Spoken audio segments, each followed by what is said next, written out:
Hello students and all the viewers, I am Mohammad Rafat Khan और आप मेरा यूट्यूब चैनल देख रहे हैं। चैप्टर करंट इलेक्ट्रिसिटी के वन शॉट वीडियो लेक्चर के बाद आज हमारा वन शॉट लेक्चर नंबर 10 और ये हमारा जो चैप्टर है वो है इलेक्ट्रोमैग्नेटिज्म।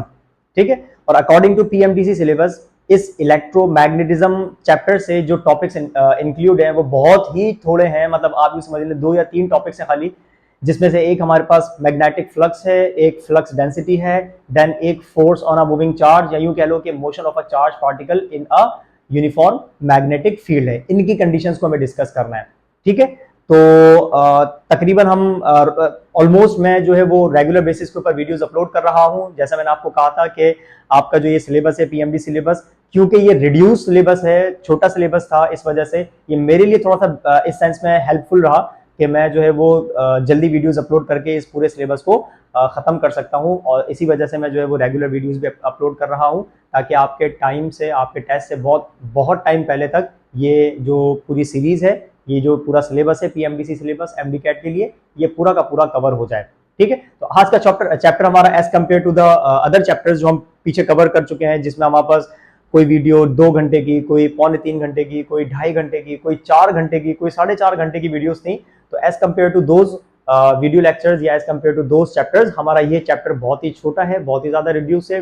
गिनती के 2 या 3 टॉपिक्स हैं, इनको हमें डिस्कस करना है और उसके बाद हम चलेंगे नेक्स्ट चैप्टर की तरफ।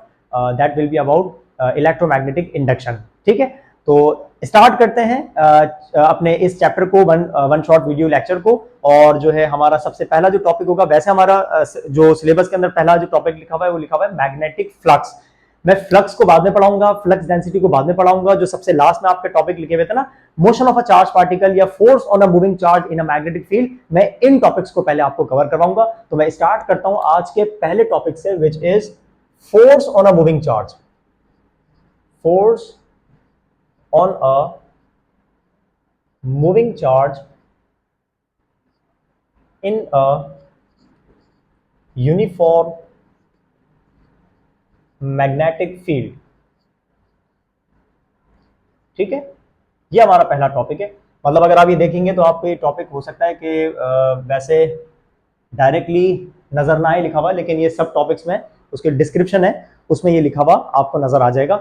अच्छा, force on a moving charge in a uniform magnetic field. इस टॉपिक के अंदर जो है हम एक बात पढ़ते हैं कि जब भी कोई मूविंग चार्ज, यानी कि जब भी कोई चार्ज पार्टिकल मैग्नेटिक फील्ड के अंदर, एक्सटर्नल मैग्नेटिक फील्ड के अंदर मूव करता हुआ जा रहा होता है, तो उसके मोशन की वजह से, मैग्नेटिक फील्ड में उसके मोशन की वजह से उस चार्ज पार्टिकल के ऊपर फोर्स एग्जर्ट होती है, वो चार्ज पार्टिकल एक्सपीरियंस करता है फोर्स।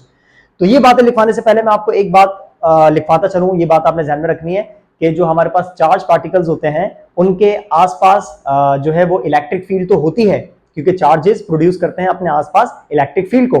लेकिन साथ साथ याद रखिएगा, जो चार्जेस होते हैं जब वो मूव कर रहे होते हैं तो ड्यूरिंग मोशन चार्ज पार्टिकल्स एक और फील्ड जो है वो इंड्यूस करते हैं, प्रोड्यूस करते हैं अपने आसपास। उस फील्ड को हम कहते हैं मैग्नेटिक फील्ड। इसका मतलब charge particles can produce both the fields, electric field and magnetic field as well.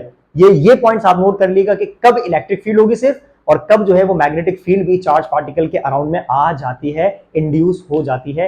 ये बातें आप नोट कर लें, ये मैं आपको लिखवा देता हूं। जैसे कि सबसे पहले कि charge at rest only produces electric field. और ये इलेक्ट्रिक फील्ड होता क्या है, इलेक्ट्रिक फील्ड इंटेंसिटी क्या होती है, ये मैं आपको इलेक्ट्रोस्टैटिक्स वाले चैप्टर में बता चुका हूं। ठीक है ना, तो आज हम इलेक्ट्रिक फील्ड की डिटेल में नहीं जाएंगे। What is electric field, what is electric field intensity, इसके यूनिट्स क्या होते हैं, डायमेंशंस क्या होती हैं, स्केलर है, वेक्टर है, इसके फॉर्मूला कैलकुलेट करने के, ये मैं आपको चैप्टर इलेक्ट्रोस्टैटिक्स में बता चुका हूं। ठीक है, तो ये मतलब ये फैमिलियर वर्ड है हमारे लिए, कोई अननोन वर्ड नहीं है। तो charge at rest only produces electric field around it. याद रखिएगा, अगर कोई चार्ज पार्टिकल, भले वो इलेक्ट्रॉन हो, भले वो प्रोटॉन हो, या कोई भी चार्ज बॉडीज हो, जब भी चार्ज पार्टिकल रुका हुआ होगा, रेस्ट में होगा, तो उस चार्ज पार्टिकल के अराउंड सिर्फ एक ही फील्ड एग्जिस्ट करेगी, और वो फील्ड कौन सी होगी, इलेक्ट्रिक फील्ड। ठीक है, और अगर यही चार्ज पार्टिकल मूव करेगा, charge particle produces magnetic field around it when it moves। यानी कि जब चार्ज पार्टिकल किसी भी वेलोसिटी के साथ मूव कर रहा होता है तो उस चार्ज पार्टिकल के अराउंड इलेक्ट्रिक फील्ड के साथ साथ एक और फील्ड आ जाती है और उस फील्ड को हम कहते हैं मैग्नेटिक फील्ड। कौन सी फील्ड? Magnetic field. तो अगर चार्ज रुका हुआ होगा, रेस्ट में होगा, वेलोसिटी जीरो होगी, तो उसके सराउंडिंग में सिर्फ एक ही फील्ड होगी और उसको हम कहेंगे इलेक्ट्रिक। जबकि अगर चार्ज मूव कर रहा होगा, मोशन में होगा, किसी ना किसी वेलोसिटी के साथ मूव करता जा रहा होगा, तो इसके मोशन की वजह से इसके अराउंड एक और फील्ड पैदा हो जाती है और वो फील्ड कौन सी होती है? Magnetic field. तो याद रखिएगा इस बात को कि जो चार्जेस होते हैं, इलेक्ट्रिक चार्जेस जो होते हैं, वो सिर्फ और सिर्फ एक फील्ड प्रोड्यूस नहीं करते अपने आसपास, वो दोनों फील्ड्स प्रोड्यूस कर सकते हैं। रुके हुए होंगे तो इलेक्ट्रिक, और मूव कर रहे होंगे तो इलेक्ट्रिक के साथ साथ मैग्नेटिक फील्ड भी प्रोड्यूस कर सकते हैं। अब चलते हैं हमारे टॉपिक की तरफ। जो टॉपिक में लिखा हुआ है कि अगर हमारे पास कोई भी एक्सटर्नल मैग्नेटिक फील्ड हो और उस मैग्नेटिक फील्ड में कोई भी चार्ज पार्टिकल मूव करेगा तो उस चार्ज पार्टिकल के ऊपर अप्लाई होती है, एक्सर्ट होती है फोर्स। ऐसे पॉइंट को या ऐसे टॉपिक को हम कहते हैं force on a moving charge in a uniform magnetic field. इस बात को मैं आपको आसान करके लिखवा देता हूं। If a charge of magnitude Q, एक चार्ज हो जिसका मैग्नीट्यूड Q हो, moves with velocity v, velocity v के साथ वो मूव कर रहा हो in a या in an external magnetic field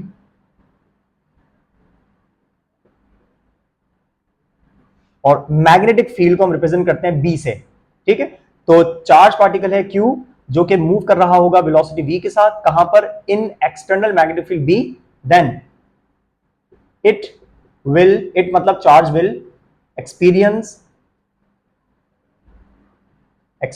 a force, फिर वो फोर्स एक्सपीरियंस करेगा, उसके ऊपर फोर्स एक्सर्ट होगी जिसको हम कहते हैं magnetic force. Experience a force which is called magnetic force। Got it? Magnetic force F, और F के साथ छोटा सा हम लगा देते हैं B, मैग्नेटिक फोर्स FB। इस बात को हम अगर समझें बनाकर तो आप यूं कह सकते हैं, लेट सपोज हमारे पास कोई भी एक रीजन है और उस रीजन में हमारे पास एक मैग्नेटिक फील्ड एग्जिस्ट कर रही है। ये रही, ये मैं बना रहा हूं डायरेक्शन मैग्नेटिक फील्ड की। ठीक है, तो इसके साथ मैं लगा देता हूं बी रिप्रेजेंट करता है मैग्नेटिक फील्ड को। जैसे हमने इलेक्ट्रोस्टैटिक्स वाले चैप्टर के अंदर इलेक्ट्रिक फील्ड को डिस्कस किया था। यहां पर बी का मतलब है कि इस रीजन के अंदर यहां पर मैग्नेटिक फील्ड है। ठीक है, अब हमारे पास कोई भी एक चार्ज पार्टिकल हो, भले वो पॉजिटिव हो भले वो नेगेटिव हो, ये चार्ज पार्टिकल है और ये चार्ज पार्टिकल ऐसे मूव करता हुआ वेलोसिटी v के साथ जा रहा है। तो जब ये चार्ज पार्टिकल मैग्नेटिक फील्ड में मूव करता हुआ जाएगा वेलोसिटी v के साथ, तो इस चार्ज पार्टिकल के ऊपर फोर्स एक्सर्ट होगी जिसको हम कहते हैं मैग्नेटिक फोर्स। और पता है इस चार्ज पार्टिकल के ऊपर मैग्नेटिक फील्ड में मूव करने की वजह से क्यों फोर्स लग रही है? वो इस वजह से लग रही है क्योंकि जब ये चार्ज मूव कर रहा होगा ना, तो इस चार्ज की अपनी भी मैग्नेटिक फील्ड होगी। देखो दो फील्ड्स होंगी यहां पर, सेम फील्ड्स हमेशा आपस में इंटरेक्शन करती है तो फोर्स लगती है। हाँ, तो जब ये चार्ज मूव करता हुआ जा रहा होगा ना, तो इस चार्ज की अपनी भी मैग्नेटिक फील्ड होगी और ये मूव कर रहा है एक और एक्सटर्नल फील्ड के अंदर, तो ये दोनों मैग्नेटिक फील्ड आपस में इंटरेक्शन करेंगी जिसकी वजह से इस चार्ज पार्टिकल के ऊपर क्या लगेगी? फोर्स अप्लाई होगी। अगर ये चार्ज पार्टिकल के अराउंड मैग्नेटिक फील्ड नहीं होती, जो कि रेस्ट की वजह से नहीं हो सकती, लेट्स सपोज अगर ये चार्ज पार्टिकल रुका हुआ हो, रेस्ट में हो, मैग्नेटिक फील्ड में, इसके ऊपर कभी भी फोर्स नहीं लगेगी। पता है क्यों? ये मैग्नेटिक फील्ड हमेशा किसी दूसरी मैग्नेटिक फील्ड के साथ इंटरेक्शन करती है। मैग्नेटिक फील्ड का इलेक्ट्रिक फील्ड के साथ कोई रिलेशन नहीं है, समझ रहे? तो अगर ये चार्ज पार्टिकल मैग्नेटिक फील्ड में रुका हुआ होगा ना, रेस्ट में होगा, तो इस चार्ज पार्टिकल की अपनी की कोई फील्ड नहीं होगी, अपनी कोई मैग्नेटिक फील्ड नहीं होगी। तो ये मैग्नेटिक फील्ड इस चार्ज के ऊपर, रुके हुए चार्ज के ऊपर कभी भी फोर्स एक्सर्ट नहीं करेगी। तो अगर हम चाहते हैं कि इस चार्ज के ऊपर फोर्स लगे तो इट मस्ट मूव, इस चार्ज को मूव करना पड़ेगा, तब जाकर इस चार्ज के ऊपर क्या लगती है?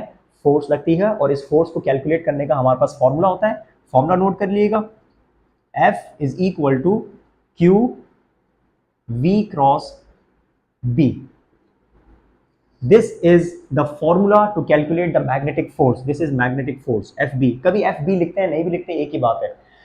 हाँ भाई, ये वो चार्ज है जो कि मूव कर रहा है, चार्ज का मैग्नीट्यूड है, V वेलोसिटी के साथ मूव कर रहा है, B मैग्नेटिक फील्ड में मूव कर रहा है। तो ऐसे कंडीशन के अंदर उस चार्ज के ऊपर क्या लगती है, फोर्स एक्सर्ट होती है, ठीक है। और इसको अगर हम मैग्नीट्यूड फॉर्म में लिखना चाहें, क्योंकि ये वेक्टर फॉर्म में लिखा हुआ है, तो ये क्रॉस हम जब भी रिमूव करते हैं किसी दो वेक्टर्स का, या क्रॉस प्रोडक्ट होता है वेक्टर्स का, वो किसके बराबर होता है, ए बी साइन थीटा। तो यहाँ पर V क्रॉस B है तो किसके बराबर हो जाएगा, वी बी साइन थीटा के। तो मैग्नीट्यूड फॉर्म में आप कैसे लिखेंगे, Q V B and sine theta, ठीक है ना। आसान सी बात हो, कोई मुश्किल बात नहीं है। F फोर्स है, Q चार्ज है, V वेलोसिटी है, B मैग्नेटिक फील्ड है, और थीटा यहाँ पर एंगल है। और ये एंगल किसके दरमियान होता है, वेलोसिटी और B। जैसे B यहाँ पर अपवर्ड है और वेलोसिटी यहाँ पर ऐसे है, तो ये दोनों फिलहाल अभी क्या है, परपेंडिकुलर है। तो ये थीटा जो है वो एंगल है किसके दरमियान, इन दोनों के दरमियान। So theta is the angle between velocity and field, magnetic field, ठीक है। अच्छा अब एक चीज और आपने ध्यान में रखनी है, वो ये कि हमारे पास यहाँ पर कंडीशन आती है, जाहिर सी बात है साइन थीटा आ रहा है, तो हम ये पढ़ते हैं कि पहले चलो मैं एक बात ये बता देता हूँ आपको कि चार्ज पार्टिकल के ऊपर फोर्स कब नहीं लगेगी, मतलब चार्ज पार्टिकल के ऊपर जो मैग्नेटिक फोर्स है वो जीरो किस कंडीशन में हो जाएगी। So the magnetic force on the charge particle will be zero in 3 conditions, या 4 कंडीशंस मैं आपको बताता हूं। मैग्नेटिक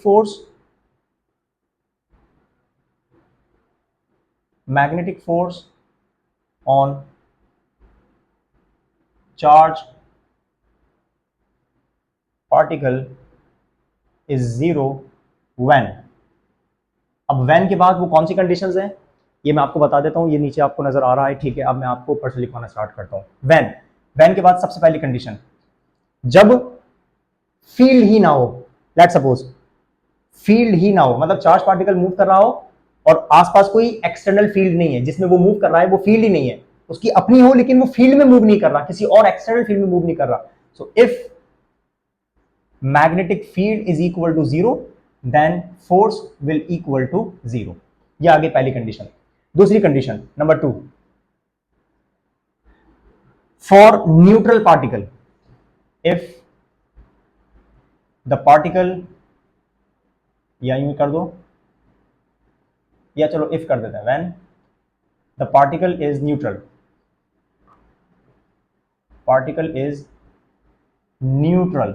न्यूट्रल पार्टिकल का मतलब पता है क्या होगा, इसके ऊपर कोई चार्ज की वैल्यू नहीं होगी, चार्ज का मैग्नीट्यूड जीरो होगा, क्योंकि चार्ज की वैल्यू आती जब है या तो भले वो नेगेटिव चार्ज हो या भले वो पॉजिटिव चार्ज हो। और अगर न्यूट्रल पार्टिकल होगा इसका मतलब चार्ज की वैल्यू क्या है, जीरो। और अगर चार्ज की वैल्यू जीरो होगी, यहाँ जीरो पुट कर दो, ये सबको क्या कर देगा, जीरो। इसका मतलब मैग्नेटिक फोर्स क्या हो जाएगी, जीरो हो जाएगी, ठीक है।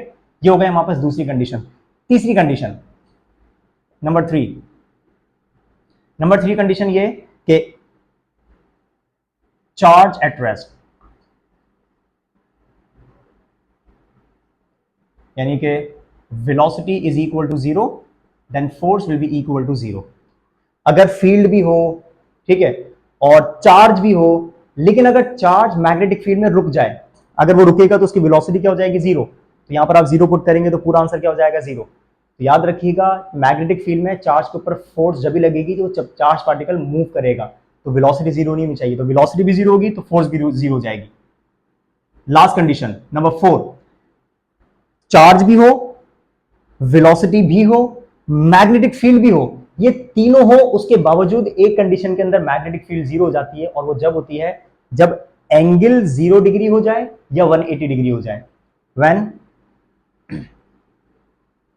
एंगल इज ईदर 0 डिग्री और 180 डिग्री, इन दो कंडीशंस के अंदर भी फोर्स जीरो हो जाती है, क्योंकि साइन 0 डिग्री भी जीरो होता है और साइन 180 डिग्री भी क्या होता है, जीरो होता है। तो आप यहां लिख सकते हैं कि, मैं लिख देता हूं यहां पर कि साइन 0 डिग्री की वैल्यू जीरो होती है, साइन 180 भी जीरो होता है, तो इसी वजह से फोर्स क्या हो जाएगी, जीरो हो जाएगी। तो जनाब इन चार कंडीशंस में याद रखिएगा फोर्स नहीं लगती चार्ज पार्टिकल के ऊपर। इसको छोड़ दें, यहां तो चार्ज ही नहीं होगा। इन चार कंडीशंस में मैग्नेटिक फोर्स जीरो हो जाएगी। ये चार कंडीशन आपने याद रखनी है। देखो 0 डिग्री और 180 डिग्री का मतलब पता है क्या होता है? लेट्स सपोज अगर हमारे पास ये मैग्नेटिक फील्ड की डायरेक्शन है और हमारे पास कोई भी एक चार्ज पार्टिकल हो जो कि ऐसे मूव कर रहा हो, इसकी वेलोसिटी की डायरेक्शन देखो, वेलोसिटी और बी आपस में क्या हो गए, पैरेलल हो गए। तो अगर चार्ज फील्ड की डायरेक्शन में मूव करेगा तो इस कंडीशन में एंगल वी और बी के दरमियान हो जाएगा जीरो, और जब जीरो हो जाएगा तो फोर्स भी क्या हो जाएगी, जीरो। इसका मतलब इस चार्ज के ऊपर कोई फोर्स नहीं लगेगी। इसी तरीके से अगर लेट्स सपोज मैग्नेटिक फील्ड इस तरफ हो और चार्ज पार्टिकल मूव कर रहा हो ऐसे ओपोजिट ओपोजिट, तो ओपोजिट भी मूव करेगा तब भी इस चार्ज पार्टिकल के ऊपर फोर्स नहीं लगेगी, क्योंकि इस बार जो एंगल बनेगा वो क्या बनेगा, 180 डिग्रीज। तो याद रखिएगा अगर चार्ज पार्टिकल 0 डिग्री पर या 180 डिग्री पर मूव करेगा, पैरेलल टू द फील्ड या opposite to the field move करेगा, इन दोनों कंडीशंस के ऊपर भले वो जितनी तेज मूव कर ले, भले उसका मैग्नीट्यूड जितना ही ज्यादा क्यों ना हो, भले जितनी स्ट्रॉन्ग फील्ड में मूव कर ले, लेकिन 0 डिग्री पर और 180 डिग्री के ऊपर फोर्स की वैल्यू जीरो जाएगी। मतलब उस चार्ज पार्टिकल के ऊपर कोई फोर्स एग्जिस्ट नहीं करेगी, कोई फोर्स एग्जर्ट नहीं करेगी। ये बात आपने ध्यान में रखनी है। तो दीज 4 पॉइंट्स ये किस कंडीशन के लिए आ रहे हैं कि कब चार्ज पार्टिकल के ऊपर मैग्नेटिक फोर्स जीरो होती है। यहां तक बात क्लियर है? नोट इट डाउन, इसको नोट करें फिर हम आगे चलते हैं। ये पढ़ने के बाद कि मूविंग चार्ज पर या चार्ज पार्टिकल के ऊपर मैग्नेटिक फोर्स कब जीरो होती है, चार कंडीशंस मैंने आपको पढ़ाई कि जिन कंडीशंस के ऊपर फोर्स जीरो हो जाती है। अब हम चलते हैं, ये देखते हैं कि मैग्नेटिक फोर्स जो होती है मूविंग चार्ज के ऊपर वो मैक्सिमम कब होगी। तो ये भी याद रखिएगा आप कि force experience bye a moving charge in magnetic field is maximum when it moves across का मतलब हो जाएगा perpendicular to the field। याद रखिएगा कि अगर चार्ज पार्टिकल मैग्नेटिक फील्ड के परपेंडिकुलर मूव करेगा, 90 डिग्री पर मूव करेगा, तो इस कंडीशन में उस चार्ज पर सबसे ज्यादा फोर्स लगेगी। तो इस बात को आप जो है वो अकॉर्डिंग टू डायग्राम इस तरीके से बता सकते हैं। लेट्स सपोज ये हमारे पास मैग्नेटिक फील्ड की डायरेक्शन है, ठीक है, राइटवर्ड मैग्नेटिक फील्ड की डायरेक्शन है, और एक हमारे पास चार्ज पार्टिकल है जो कि ये मूव करता हुआ जा रहा है ऐसे डाउनवर्ड लाइक दिस। ये इसकी वेलोसिटी है। तो अब आप नोट करें कि वेलोसिटी और मैग्नेटिक फील्ड ये आपस में क्या हो चुके हैं, ये आपस में परपेंडिकुलर हो चुके हैं, परपेंडिकुलर। तो इस कंडीशन में इस चार्ज के ऊपर सबसे ज्यादा फोर्स लगेगी when the angle is 90 degree, यानी कि theta must be 90 degree for maximum force. Maximum force हम मैक्सिमम को डिस्कस कर रहे हैं क्योंकि मैं मिनिमम यानी कि जीरो आपको पढ़ा चुका हूं कि जीरो किस कंडीशन में होती है। वो चार कंडीशंस आपने याद रखनी है। तो sin 90 बराबर हो जाएगा 1 के। तो हमारे पास मैक्सिमम फोर्स का जो फॉर्मूला बनेगा, ये मैं आपको ब्लैक से लिखवा देता हूं।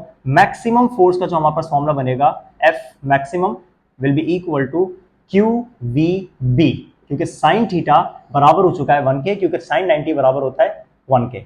sin 90 डिग्री बराबर होता है 1 के, ठीक है। सो this is called the maximum force on the moving charge. तो जीरो कब होती है और मैक्सिमम कब होती है, ये बातें आपने ध्यान में रखनी है। इसके बाद आगे चलते हैं हम लोग कि यहां पर इस वाले फॉर्मूले के अंदर जो बी आ रहा है, इस बी को हम कहते हैं मैग्नेटिक फील्ड। तो मैग्नेटिक फील्ड को थोड़ा सा डिफाइन करते हैं, इसके फॉर्मूले को चेक करते हैं, इसके यूनिट को चेक करते हैं, और इसके बाद हम चलते हैं नेक्स्ट यूं कह लो कि टॉपिक की तरफ, ठीक है। तो मैग्नेटिक फील्ड को थोड़ा सा हम डिफाइन करते हैं कि मैग्नेटिक फील्ड होती क्या है। मैग्नेटिक फील्ड यानी कि जिसको हम बी कहते हैं, बी। इलेक्ट्रिक फील्ड को ई कहते हैं, ई से रिप्रेजेंट करते हैं, और मैग्नेटिक फील्ड को हम रिप्रेजेंट करते हैं बी के साथ। याद रखिएगा कि मैग्नेटिक फील्ड एक ऐसा स्पेस होता है, एक ऐसा रीजन होता है जिसमें कोई भी दूसरा मैग्नेट या मैग्नेटिक मटेरियल्स या मूविंग चार्ज डिफ्लेक्शन शो करते हो। जैसे मिसाल के तौर पर मैंने आपको इलेक्ट्रिक फील्ड पढ़ाई थी ना, इलेक्ट्रोस्टैटिक्स वाले चैप्टर में मैंने आपको इलेक्ट्रिक फील्ड पढ़ाई थी। इलेक्ट्रिक फील्ड क्या होता है? किसी भी चार्ज के अराउंड एक ऐसा स्पेस होता है, एक ऐसा रीजन होता है जिसमें जब भी कोई दूसरा चार्ज आएगा तो उस पर फोर्स लगती है, तो उसको हमने क्या कहा था, इलेक्ट्रिक फील्ड, है ना। तो इलेक्ट्रिक फील्ड सिर्फ चार्जेस पर इफेक्टिव होता है, यानी कि इलेक्ट्रिक फील्ड की वजह से सिर्फ चार्जेस एक्सपीरियंस करते हैं फोर्स। लेकिन मैग्नेटिक फील्ड एक ऐसा रीजन होता है, एक ऐसा स्पेस होता है कि जिसमें अगर कोई दूसरा मैग्नेट आ जाए तो उस पर भी फोर्स लगती है, कोई मैग्नेटिक मटेरियल आ जाए जैसे आयरन, निकल, कोबाल्ट, इन पर भी फोर्स लगती है, या कोई मूविंग चार्ज आ जाए तो उस मूविंग चार्ज पर भी फोर्स लगती है, जैसे हम पढ़ते आ रहे हैं। तो ऐसे स्पेस को, ऐसे रीजन को हम कहते हैं मैग्नेटिक फील्ड। तो इसकी डेफिनेशन क्या बननी चाहिए कि it is a space, it is a space और a reason in which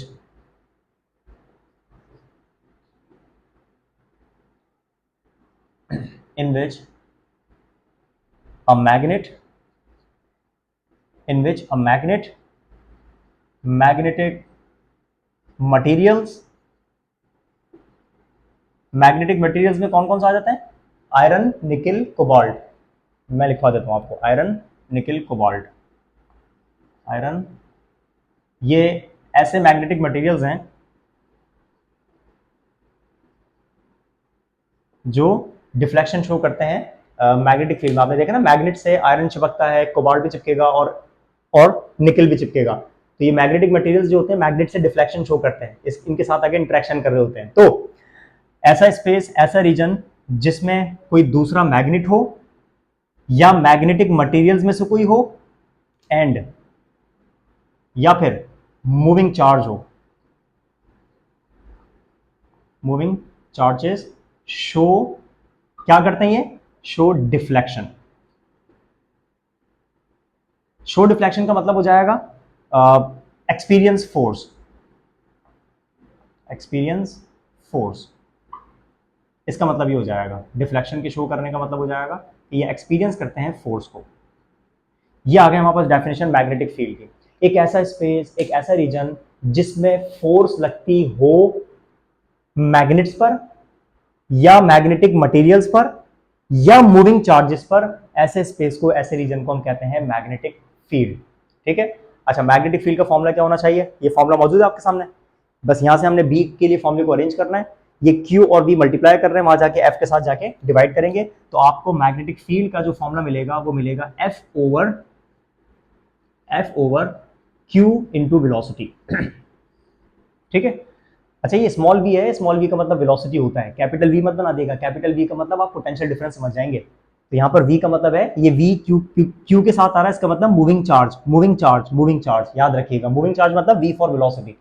so this is the formula to calculate the magnetic field intensity, B is equal to force upon the product of charge and velocity. ठीक है। और अगर हम बात करें magnetic field, field कोई सी भी हमेशा वेक्टर होती है, magnetic field is a vector, it is a vector.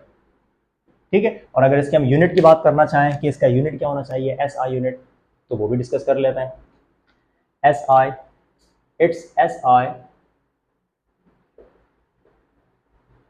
Unit is, देखो इसके दो यूनिट्स होते हैं एस आई, एक होता है न्यूटन पर एम्पियर मीटर, एक होता है ये इसका यूनिट जो कि डायरेक्ट फॉर्मूले से आता है, इसकी जगह न्यूटन, इसकी जगह आता है कूलम, इसकी जगह आता है मीटर पर second.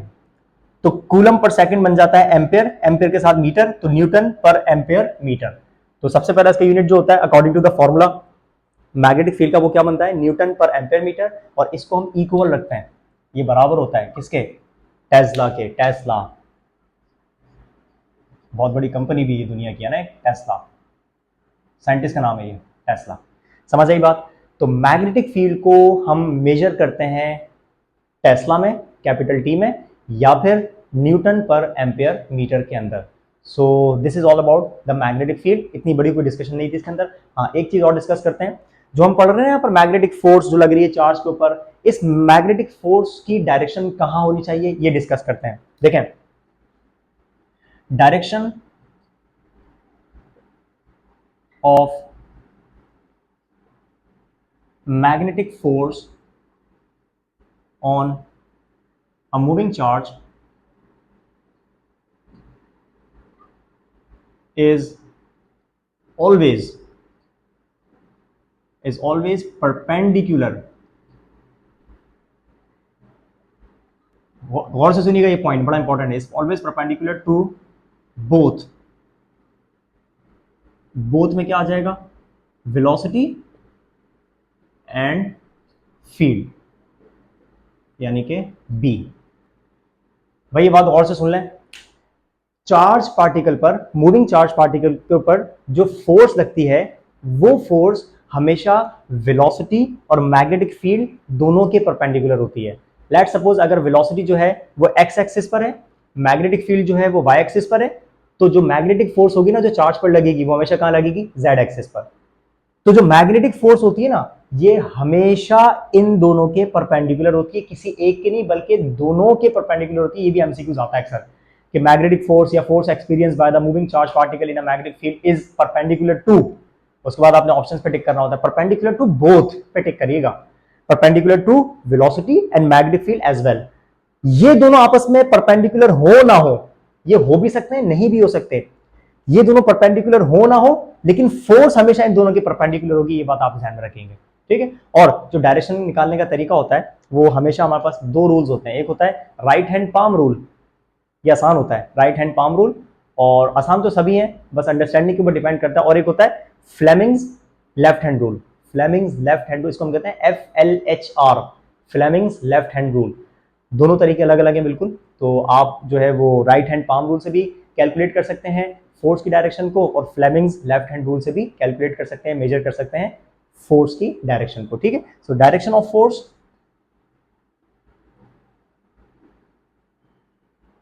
Direction of force can be measured by Fleming's left hand rule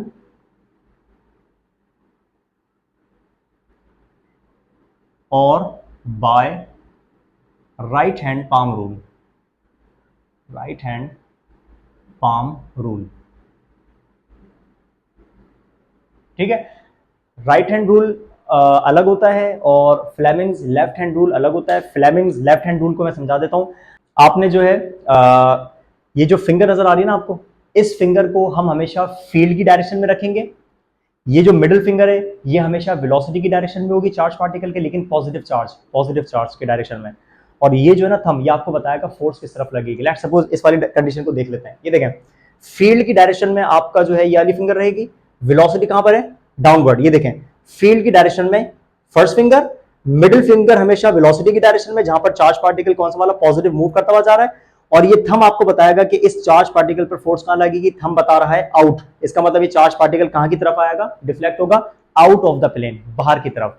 तो ये तरीका होता है फ्लेमिंग्स लेफ्ट हैंड रूल के लिए। और राइट हैंड पाम रूल के अंदर हम क्या करते हैं, फील्ड की डायरेक्शन में हमेशा अपने फिंगर्स को प्लेस करते हैं, वेलोसिटी की डायरेक्शन में पॉजिटिव चार्ज पार्टिकल जो होता है उसकी वेलोसिटी की डायरेक्शन में थंब होता है, और जिस तरफ पाम इशारा करेगा, जैसे पाम अभी आपकी तरफ है, फिर ये पाम ऐसे हो जाए तो ये इस तरफ है, अगर ये पाम ऐसे हो तो ये ऊपर की तरफ है, तो पाम इशारा करेगा डायरेक्शन ऑफ फोर्स की तरफ। जैसे दोबारा अप्लाई करके चेक कर लेते हैं, ये देखें फील्ड की डायरेक्शन में कहां फिंगर्स और वेलोसिटी कहां है डाउनवर्ड, तो ये देखें अभी ऐसा हो जाएगा, फील्ड की डायरेक्शन में फिंगर्स और वेलोसिटी की डायरेक्शन में थंब है, और ये देखें पाम कहां बता रहा है, बाहर की तरफ, आउट ऑफ द प्लेन।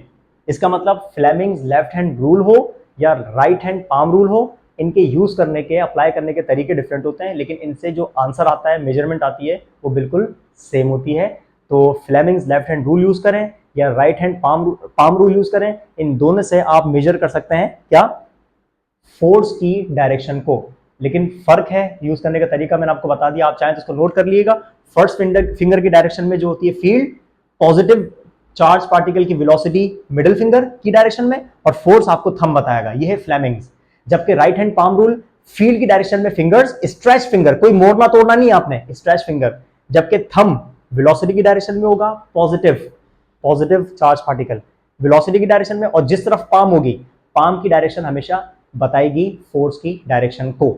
समझ आई बात, ये नोट करें, फिर हम चलते हैं आगे। अब आपको मैं इस टॉपिक से रिलेटेड जो मैंने अभी आपको पढ़ाया, इससे रिलेटेड मैं आपको कुछ एमसीक्यूज, कॉन्सेप्चुअल एमसीक्यूज करवाता चलूं, ताकि आप लोगों की साथ साथ थोड़ी बहुत प्रैक्टिस हो जाए कि how to solve the MCQs अगर इस टॉपिक से रिलेटेड एमसीक्यूज आते हैं तो वर्ड्स कैसे आप समझेंगे। देखें, सबसे पहले ये क्वेश्चन देखें, आपके सामने अपीयर हो रहा होगा, शो हो रहा होगा। इसमें लिखा हुआ है अ मैग्नेटिक फील्ड, इसके बाद 4 ऑप्शंस हैं। Always exerts a force on a charge particle, नहीं, मैग्नेटिक फील्ड हमेशा फोर्स एक्सर्ट नहीं करती। बी में लिखा हुआ है नेवर एक्सर्ट्स अ फोर्स, ऐसा भी नहीं होता भाई, मैग्नेटिक फील्ड चार्ज पार्टिकल पर फोर्स एक्सर्ट करती है, हमेशा भी नहीं करती, कुछ कंडीशंस में जीरो होती है। सी में लिखा हुआ है exerts a force if the charge particle is moving across the magnetic field lines, across perpendicular, ये बात सही है। डी फिर भी पढ़ लेते हैं। डी में लिखा हुआ है exerts a force if the charge particle is moving along, along का मतलब होता है पैरेलल और अक्रॉस का मतलब होता है परपेंडिकुलर। मैं आपको बता चुका हूं अभी थोड़ी देर पहले कि अगर पार्टिकल अलोंग मूव करेगा, पैरेलल मूव करेगा, तो इस कंडीशन में जो फोर्स होगी वो जीरो हो जाएगी। इसका मतलब magnetic field exerts force if the charged particle is moving across the magnetic field lines। इसका जो करेक्ट ऑप्शन हो गया वो क्या हो गया, सी करेक्ट ऑप्शन है। ठीक है, आगे चलते हैं नेक्स्ट एमसीक्यूज की तरफ चलते हैं। जैसे कि आपको ये अपीयर हो रहा होगा आपके बोर्ड उस पे स्क्रीन पर, क्वेश्चन लिखा हुआ है। वैसे 2 क्वेश्चन है इसमें, सबसे पहले क्वेश्चन की बात कर रहा हूं मैं। पहले क्वेश्चन में लिखा हुआ है कि a charge particle moves with velocity v in a uniform magnetic field b, the magnetic force experienced by the particle is, वही वाली बात है, motion of a charge particle या force on a moving charge in a magnetic field.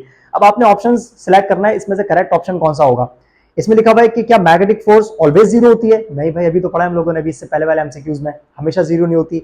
Never zero, ऐसा भी नहीं होता, कभी कभी जीरो भी हो जाती है। सी में लिखा हुआ है zero if B and V are perpendicular, नहीं, परपेंडिकुलर के केस में, v और b के परपेंडिकुलर के केस में जीरो नहीं बल्कि मैक्सिमम होती है।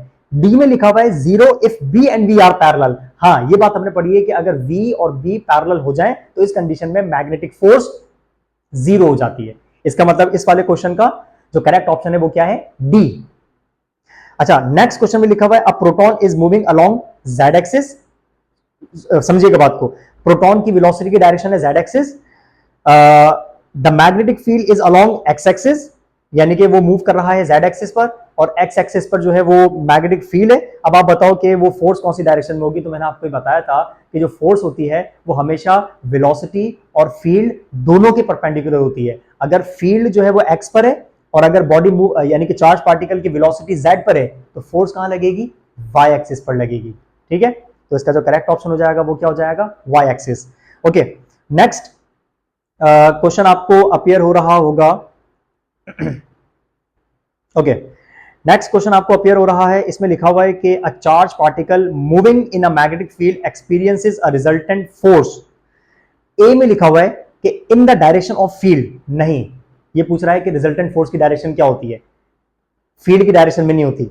In the direction opposite to the field, नहीं, फील्ड के एक्सिस पर तो होगी नहीं, ना इन द डायरेक्शन ना opposite to the direction. C में लिखा हुआ है in the direction perpendicular to both field and its velocity, ये पॉइंट करेक्ट है। जो रिजल्टेंट फोर्स होती है चार्ज पार्टिकल के ऊपर वो हमेशा दोनों के परपेंडिकुलर होती है। तो इसका जो करेक्ट ऑप्शन हम टिक करेंगे वो कौन सा होगा, सी, यानी कि in the direction perpendicular to both the field and its velocity. यहां तक बात क्लियर है। चलते हैं नेक्स्ट टॉपिक की तरफ। एक्चुअली नेक्स्ट टॉपिक में सिर्फ यहाँ पर पहले, इससे पहले लिखा हुआ था force on a charge particle, अब यहाँ पर लिखा हुआ है motion of a charge particle, यानी कि जब चार्ज पार्टिकल मैग्नेटिक फील्ड में मूव करता है तो उस पर फोर्स लगती है, और जब वो चार्ज पार्टिकल की वेलोसिटी और फील्ड आपस में परपेंडिकुलर हो जाते हैं तो उस मैग्नेटिक मैक्सिमम फोर्स, यानी मैंने आपको बताया था अगर वेलोसिटी और फील्ड आपस में परपेंडिकुलर हो जाएं तो इस कंडीशन में जो मैक्सिमम मैग्नेटिक फोर्स होती है, इसकी वजह से चार्ज पार्टिकल स्टार्ट करता है मूव करना सर्कुलर पाथ पर। लेट्स सपोज ये देखिए, हमारे पास एक रीजन है जिसमें हर पॉइंट पर मैग्नेटिक फील्ड है। ये क्रॉस रिप्रेजेंट करते हैं कि मैग्नेटिक फील्ड जो है वो इनटू द प्लेन है, ठीक है, और इनकी जगह अगर डॉट्स होते हैं तो वो रिप्रेजेंट करते हैं कि मैग्नेटिक फील्ड जो है वो आउट ऑफ द प्लेन है। मैग्नेटिक फील्ड को रिप्रेजेंट करने का तरीका होता है ना, या तो क्रॉस बनाते हैं, cross represents magnetic field into the plane, यानी कि इस पूरे रीजन में जो फील्ड है वो कहां की तरफ है, इनटू द प्लेन, अंदर की तरफ है, अंदर की तरफ, ऐसे अंदर की तरफ एरोज जा रहे हैं। और अगर इन सब की जगह पे ऐसे डॉट्स होते हैं, ऐसे डॉट्स होते हैं, डॉट्स, तो रिप्रेजेंट करते हैं कि ये एरोस कहाँ की तरफ आ रहे हैं, बाहर की तरफ, तो फील्ड कहाँ की तरफ होती, आउट ऑफ द प्लेन। अब लेट सपोज हमारे पास एक चार्ज पार्टिकल है, ये रहा वो चार्ज पार्टिकल, ठीक है, ये नेगेटिव नेगेटिव चार्ज पार्टिकल है, मर्जी आपकी पॉजिटिव बनाए नेगेटिव बनाए, कोई इशू नहीं है इसके अंदर। तो इसकी वेलोसिटी की डायरेक्शन ऐसे है, ऐसे परपेंडिकुलर होनी चाहिए, क्योंकि जब आप सर्कुलर पाथ को डिस्कस करते हैं तो velocity must be perpendicular to the field. Field है इनटू यानी कि जेड एक्सिस पर और वेलोसिटी है एक्स एक्सिस पर, ये दोनों आपस में क्या होते हैं, परपेंडिकुलर। इसका मतलब ये चार्ज पार्टिकल एंटर हुआ परपेंडिकुलर टू द फील्ड, तो it will start moving along the circular path. इसके ऊपर जो फोर्स लगेगी, ये देखो इसके ऊपर फोर्स कहाँ की तरफ लगेगी, अकॉर्डिंग टू अगर हम निकालना चाहें राइट हैंड रूल या फ्लेमिंग्स लेफ्ट हैंड रूल, तो अच्छा क्योंकि नेगेटिव चार्ज पार्टिकल है ना, तो नेगेटिवली चार्ज पार्टिकल के लिए हम राइट हैंड रूल अप्लाई करते हैं ऐसे, लेफ्ट हैंड से। अगर नेगेटिव चार्ज होगा तो आप यूज करेंगे लेफ्ट हैंड पाम रूल, और अगर पॉजिटिव चार्ज होगा तो हम यूज करेंगे राइट हैंड पाम रूल। तो क्योंकि यहां पर नेगेटिव चार्ज है तो फिंगर्स होती हैं हमेशा फील्ड की डायरेक्शन में, वेलोसिटी होती है हमेशा अपना थंब होता है हमेशा वेलोसिटी की डायरेक्शन में, और ये पाम शो करेगा कि इसके ऊपर फोर्स कहां लगेगी, डाउनवर्ड लगेगी। इसका मतलब इस चार्ज पार्टिकल पर जो फोर्स लगेगी वो लगेगी ऐसे डाउनवर्ड डायरेक्शन में। ये कौन सी फोर्स है, मैग्नेटिक फोर्स है, ठीक है। देन ये चार्ज पार्टिकल जो है वो ना या तो यहां जाएगा ना यहां जाएगा, बल्कि ये मूव करता हुआ ऐसे सर्कुलर पाथ पर डिफ्लेक्ट होके ये चार्ज पार्टिकल यहां पर आ जाएगा। अगेन अब इस चार्ज पार्टिकल की जो वेलोसिटी है वो इस डायरेक्शन में है, ये वेलोसिटी की डायरेक्शन है।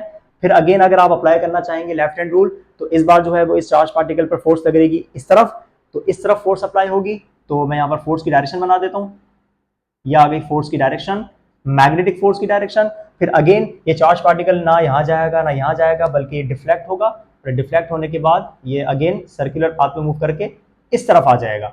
और जब ये चार्ज पार्टिकल यहाँ पर आ जाएगा तो इस वक्त इसकी जो टेंजेंशियल वेलोसिटी होगी वो इस तरफ होगी, ये वेलोसिटी की डायरेक्शन है। अगेन आप रूल अप्लाई करेंगे लेफ्ट हैंड रूल, तो ये वेलोसिटी की डायरेक्शन, फील्ड अंदर की तरफ, फोर्स लग रही है अपवर्ड डायरेक्शन में, तो ये आ गई फोर्स की डायरेक्शन अपवर्ड, ऐसे ये आ गई फोर्स की डायरेक्शन। देन अगेन वेलोसिटी इस तरफ है, फोर्स इस तरफ है, तो ये डिफ्लेक्ट होगा सर्कुलर पाथ पे, और ये डिफ्लेक्ट होने के बाद ये चार्ज पार्टिकल यहाँ पर आ जाएगा, और जब यहाँ पर आएगा तो उसकी टेंजेंशियल वेलोसिटी की डायरेक्शन होगी ऐसे ऊपर की तरफ, टेंजेंशियल वेलोसिटी की डायरेक्शन। अगेन वेलोसिटी की डायरेक्शन अपवर्ड है, फील्ड अंदर की तरफ है, तो फोर्स कहाँ लगेगी, ऐसे राइटवर्ड, तो ये आ गई rightward force like this. Again this is magnetic force, और इन द एंड ये चार्ज पार्टिकल ना इधर जाएगा ना इधर जाएगा, बल्कि ये डिफ्लेक्ट हो जाएगा अलोंग अ सर्कुलर पाथ, और फाइनली उस पोजीशन पर आ जाएगा जहां से ये स्टार्ट हुआ था, लाइक दिस, ठीक है। तो अब आप नोट करें कि इस पूरे सिचुएशन में जो चार्ज पार्टिकल है उसने कौन सा वाला पाथ फॉलो किया, कौन सा वाला पाथ मूव करता हुआ जा रहा है चार्ज पार्टिकल, ये चार्ज पार्टिकल मूव कर रहा है सर्कुलर पाथ के ऊपर, ठीक है ना।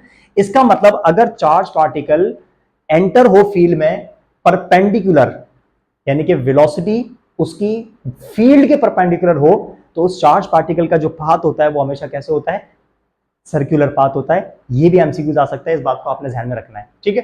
तो मैं यहां पर इस पॉइंट को लिखवा देता हूं कि if Q moves perpendicular to the field, perpendicular to the field, यानी कि टू द मैग्नेटिक फील्ड। अगर चार्ज पार्टिकल परपेंडिकुलर मूव कर रहा होगा मैग्नेटिक फील्ड के, तो it will experience maximum force, it will experience maximum magnetic force, ठीक है ना। ये बात तो मैं आपको पहले बता चुका हूं, लेकिन अब हम इसके अंदर एक न्यू पॉइंट ऐड कर देंगे, it will experience maximum magnetic force due to which, ये न्यू पॉइंट है ना, due to which the path followed by it will be circular, maximum magnetic force की वजह से चार्ज पार्टिकल्स का जो पाथ होता है वो हमेशा सर्कुलर पाथ होता है, जैसे कि आपके सामने यहां पर बना हुआ है, ठीक है। और एक बात और ध्यान में रखिएगा, सर्कुलर पाथ पर कोई भी ऑब्जेक्ट मूव करता है तो उसके ऊपर हमेशा सेंट्रीपिटल फोर्स लग रही होती है ना, और सेंट्रीपिटल फोर्स कहां की तरफ होती है, towards the centre of the circle. इसका मतलब इस चार्ज पार्टिकल के ऊपर भी हर पॉइंट पर सेंट्रीपिटल फोर्स लग रही है, और वहां कहां की तरफ लग रही है, टुवर्ड्स द सेंटर। और ये देखें ये जो फोर्स लग रही थी, इस फोर्स को हमने क्या पढ़ा था? Magnetic force. ये कौन सी फोर्स है? Magnetic force. ये भी कौन सी है? मैग्नेटिक। और ये कौन सी है? Magnetic force. और जाहिर सी बात है, इस मैग्नेटिक फोर्स की डायरेक्शन कहां की तरफ है? Towards the centre of the circle. तो इस कंडीशन में, इस वाले केस के अंदर जो सेंट्रीपिटल फोर्स है वो कौन प्रोवाइड कर रहा है? Magnetic force on the charge particle.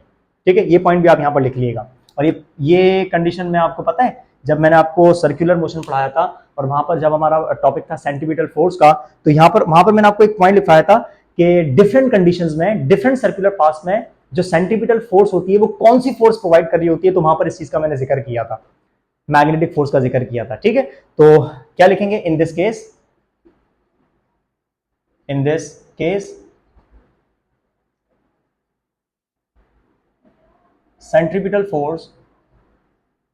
centripetal force is provided by the magnetic force। इस सर्कुलर पाथ में चार्ज पार्टिकल के जो सेंट्रीपिटल फोर्स है वो कौन सी वाली फोर्स प्रोवाइड कर रही है? वो प्रोवाइड कर रही है magnetic force on the charge particle. और वो कितनी होती है? QVB sin theta. तो इस बात को आप कैसे लिखेंगे मैथमेटिकली कि जो FC है, यानी कि जो सेंट्रीपिटल फोर्स है, वो कौन सी वाली फोर्स प्रोवाइड कर रही है? FB प्रोवाइड कर रही है, यानी कि मैग्नेटिक फोर्स प्रोवाइड कर रही है। ये होगी तो ये होगी, ये नहीं होगी तो ये नहीं होगी, खत्म बात। अच्छा, अब अगर मैं इसका फॉर्मूला लिखना चाहूं तो FC का फॉर्मूला क्या होता है? mv²/r। और इसका फॉर्मूला क्या होता है? मैग्नेटिक फोर्स का हमने क्या पढ़ा था? QVB। और कौन सी वाली? मैक्सिमम के अंदर साइन थीटा नहीं आता, क्योंकि साइन थीटा की वैल्यू क्या हो जाती है? 1 हो जाती है। और पता है ये फॉर्मूला हम यहाँ पर क्यों लिख रहे होते हैं? हमें इस वाली कंडीशन में रेडियस का फॉर्मूला पढ़ना होता है, यानी कि जो सर्कुलर पाथ होता है चार्ज पार्टिकल का मैग्नेटिक फील्ड के अंदर, इस सर्कुलर पाथ के रेडियस के हवाले से क्वेश्चंस आते हैं। तो उस रेडियस का फॉर्मूला क्या होना चाहिए? Radius of the circular path of a charge particle in a magnetic field.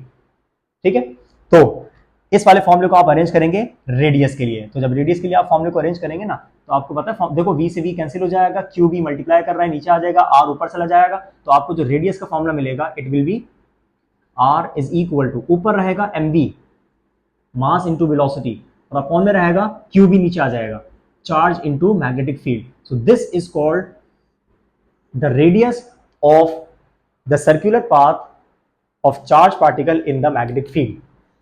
इस पॉइंट को आप लिख लीजिएगा। It is the radius of circular path of charge particle in magnetic field. ठीक है, रेडियस का फॉर्मूला, सर्कुलर पाथ के radius का फॉर्मूला, किसके रेडियस का फॉर्मूला? सर्कुलर पाथ के रेडियस का फॉर्मूला जब चार्ज पार्टिकल मूव कर रहा होता है मैग्नेटिक फील्ड के अंदर। तो ये सर्कुलर पाथ कौन बना रहा है?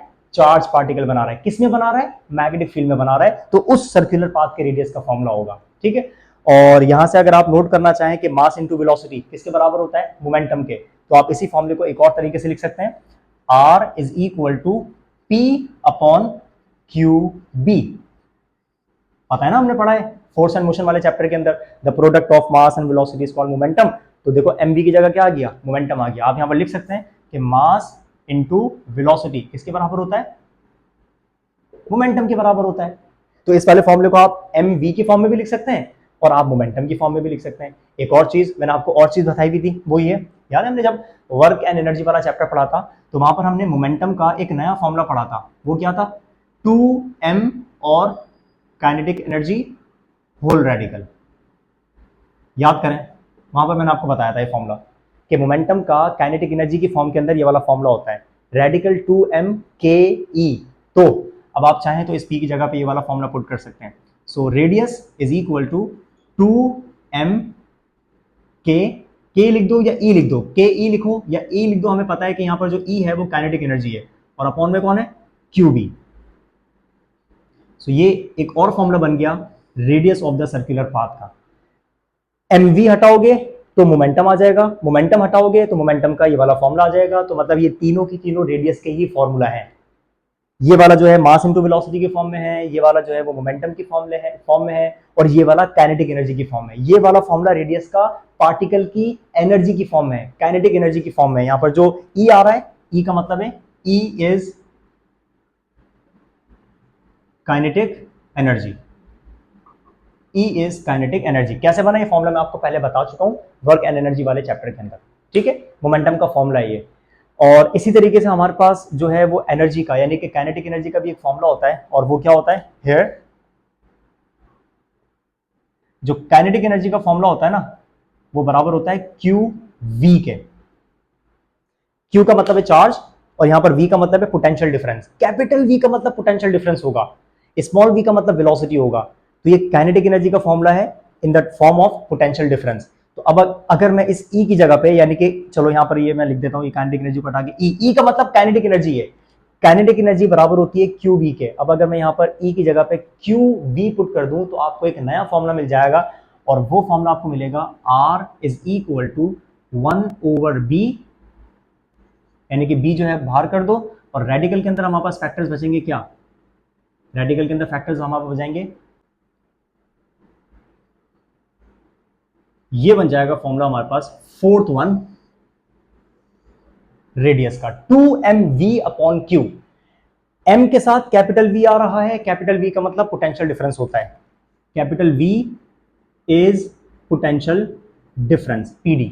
स्मॉल v का मतलब वेलोसिटी होगा, जैसे यहां पर स्मॉल v है तो ये वेलोसिटी है, और यहां पर कहीं पर भी नहीं आ रही। अब यहां पर कैपिटल V है तो इसका मतलब है पोटेंशियल डिफरेंस। तो भाई ये चार फॉर्मूला हैं चार्ज पार्टिकल के सर्कुलर पाथ के रेडियस को कैलकुलेट करने के लिए, ठीक है।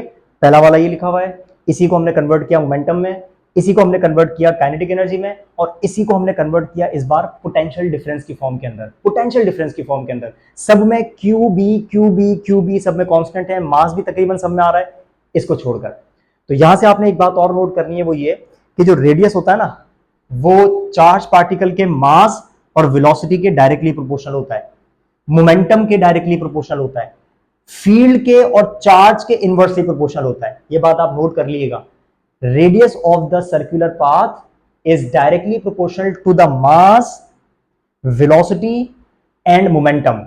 अगर अलग अलग बोलोगे तो मास के और वेलोसिटी के डायरेक्टली प्रोपोर्शनल, और अगर कलेक्टिवली कहोगे तो रेडियस जो है वो डायरेक्टली प्रोपोर्शनल होता है मोमेंटम के। जितना ज्यादा मोमेंटम होगा ना चार्ज पार्टिकल का उतना ज्यादा रेडियस बनेगा, मतलब सर्किल बड़ा बनेगा। जितनी ज्यादा वेलोसिटी के साथ एंटर होगा तो सर्किल बड़ा बनेगा, ठीक है। और अगर वेलोसिटी कम होगी, मोमेंटम कम होगा तो सर्किल छोटा बनेगा, ठीक है, उसका रेडियस कम होगा।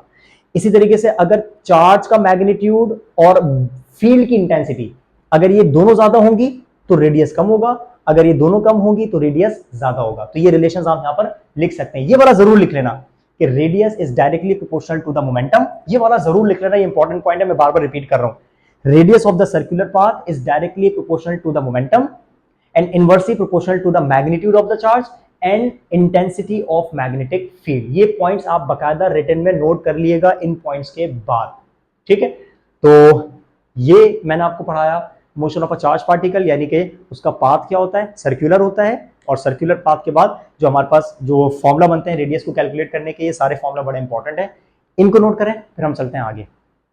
अभी हमने जो टॉपिक पढ़ा motion of a charge particle in a uniform magnetic field, जिसमें हमने रेडियस को, सर्कुलर पाथ को डिस्कस किया, उससे रिलेटेड कुछ एमसीक्यूज को, कॉन्सेप्चुअल एमसीक्यूज को सॉल्व करते हैं ताकि आपकी प्रैक्टिस हो जाए। जैसे कि आपकी स्क्रीन के ऊपर आपको एक एमसीक्यूज अपीयर हो रहा होगा, शो हो रहा होगा, इसमें लिखा हुआ है कि इफ, यानी कि ये क्वेश्चन दो पार्ट्स में इन दो तरीकों से पूछा जा सकता है, और करके लिखा हुआ है ना, if the direction of the initial velocity of the charge particle is perpendicular to the magnetic field. आपसे पूछना चाह रहा है कि अगर चार्ज पार्टिकल की वेलोसिटी की डायरेक्शन फील्ड के परपेंडिकुलर हो, और दूसरे कंडीशन में क्या लिखा हुआ है कि इसी क्वेश्चन का दूसरा तरीका क्या हो सकता है पूछने का, the path executed by the charge particle whose motion is perpendicular to the magnetic field. इसका मतलब इन दोनों क्वेश्चंस के मायने, मीनिंग बिल्कुल सेम है, अलग अलग वर्डिंग्स में लिखा हुआ है। तो हमने पढ़ा है कि अगर चार्ज पार्टिकल की मोशन फील्ड के परपेंडिकुलर हो जाए तो जो पाथ होता है वो हमेशा सर्कुलर होता है। ये बात मैंने आपको लिखवाई है, ये पॉइंट मैंने आपको लिखवाया था। तो इस वाले एमसीक्यूज का जो करेक्ट ऑप्शन होगा that will be C, a circle, ठीक है। नेक्स्ट एमसीक्यूज की तरफ चलते हैं। नेक्स्ट एमसीक्यू आपको स्क्रीन पर अपीयर हो रहा होगा, और इसमें जो है दो क्वेश्चंस आपको दिख रहे होंगे, एक न्यूमेरिकल वाला है और एक ऊपर है कॉन्सेप्चुअल थ्योरेटिकल। ऊपर वाले से स्टार्ट करते हैं। एमसीक्यू में लिखा हुआ है the radius of curvature of the path of the charge particle in a uniform magnetic field is directly proportional to, अभी मैंने आपको इतने सारे पॉइंट्स दिखाए थे, मैंने आपको कहा था इंपॉर्टेंट पॉइंट्स हैं। हाँ, रेडियस जो होता है कर्वेचर का या पाथ का, वो डायरेक्टली प्रोपोर्शनल होता है मोमेंटम ऑफ द पार्टिकल के। लिखा हुआ था ना, R is equal to P upon Q B, formula मैंने आपको लिखाया था कि मोमेंटम के डायरेक्टली प्रोपोर्शनल है। ये देखो वही पॉइंट आ गया, ऐसे पूछे जाते हैं questions. So radius is always directly proportional to the momentum of the particle. Charge के इन्वर्सली होता है, तो ए ऑप्शन गलत हो गया, और बाकी जो है वो सी ऑप्शन गलत इस वजह से कि एनर्जी आती तो है डायरेक्टली, लेकिन वो स्क्वायर रूट के अंदर होती है, तो directly proportional to the square root of the kinetic energy. और डी में लिखा हुआ है intensity of field, intensity of field के और चार्ज के इनवर्सली होता है, तो इसका जो करेक्ट ऑप्शन है one and only B, directly proportional to the momentum of the particle. अच्छा, अब आपसे ये कह रहा है सेकंड वाले क्वेश्चन में न्यूमेरिकल में कि इलेक्ट्रॉन का मास आपको गिवन है, आपको चार्ज गिवन है, आपको वेलोसिटी गिवन है, और साथ साथ वो कह रहा है कि जो रेडियस है वो रेडियस की वैल्यू आपको गिवन है 0.10 मीटर। अब आप जो है वो मैग्नेटिक फील्ड कैलकुलेट करके बताएं कि मैग्नेटिक फील्ड की वैल्यू क्या होगी। तो इसको मैं आपको सॉल्व करके दिखा देता हूं। मास कांस्टेंट होता है इलेक्ट्रॉन का, मास ठीक है, चार्ज भी कांस्टेंट होता है, और बाकी जो वेलोसिटी आपको गिवन है 10 पावर 6, और रेडियस आपको गिवन है 0.10। इसको सॉल्व करते हैं। तो देखें, मैंने आपको जो रेडियस का फॉर्मूला लिखवाया था वो था R is equal to M V upon Q B, याद है, ये फॉर्मूला था रेडियस का। आपको रेडियस गिवन है, बी पूछ रहा है, तो बी को आप ऊपर ले जाएं, तो फॉर्मूला क्या बनेगा, M V upon Q R. ठीक है, वैल्यूज पुट करते हैं। मास की वैल्यू क्या होती है इलेक्ट्रॉन की, 9.1 इंटू 10⁻⁻31, ये मल्टीप्लाई कर रहा है। वेलोसिटी कितनी गिवन थी, वेलोसिटी में चेक करता हूँ, वेलोसिटी आपको गिवन है 10 पावर 6, ये आ गया 10 पावर 6, अपॉन में चार्ज कांस्टेंट होता है 1.6 इंटू 10⁻⁻19 इंटू रेडियस की वैल्यू कितनी गिवन थी 0.10, ओके 0.10, ये सारी वैल्यूज आपने पुट कर दी। अब इसको थोड़ा सा सॉल्व करते हैं, आपका आंसर आ जाएगा। सबसे पहले -31, ये देखो पावर्स ऐड सब्ट्रैक्ट होंगी, 31 में से 6 जाएंगे तो 25 बचेगा, तो 9.1 इंटू 10⁻⁻25 अपॉन में अगेन 0.10, यानी कि 1 की पावर 10 पावर -1, तो -1 का मतलब ये जाएगा -20, तो 1.6 इंटू 10⁻⁻20। यहां तक बात क्लियर है। अच्छा, पावर जो बचेगी वो क्या बचेगी, -20 ऊपर जाके क्या हो जाएगा +20, तो जब आप -25 में से 20 को सब्ट्रैक्ट करेंगे तो पावर बचेगी 10⁻⁻5, और 9.1 को 1.6 से डिवाइड करेंगे तो आंसर आएगा 5.6 इंटू 10⁻⁻5 टेस्ला। ये हमारा करेक्ट ऑप्शन है, ये चेक कर लिएगा और देख लें कौन सा ऑप्शन में मौजूद है। हाँ, ये ऑप्शन में मौजूद है 5.6 into 10⁻⁻5 tesla, option number B में ये आपको नजर आ रहा होगा। ठीक है, ये रहा हमारा next topic which is called Lorentz force. और लॉरेंस फोर्स एक आसान सा कॉन्सेप्ट है। इसमें आप यूं कहें कि अभी तक हम लोगों ने ये पढ़ा कि जो चार्ज मूव कर रहा था वो कौन सी फील्ड में मूव कर रहा था, सिर्फ मैग्नेटिक फील्ड में मूव कर रहा था।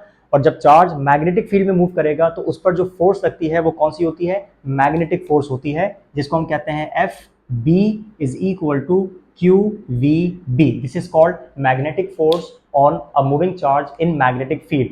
लेकिन अगर चार्ज एक ही वक्त में इलेक्ट्रिक फील्ड और मैग्नेटिक फील्ड दोनों में मूव करे तो अब उस चार्ज के ऊपर दो फोर्सेस लगती हैं, इलेक्ट्रिक फील्ड की वजह से इलेक्ट्रिक फोर्स और मैग्नेटिक फील्ड की वजह से मैग्नेटिक फोर्स।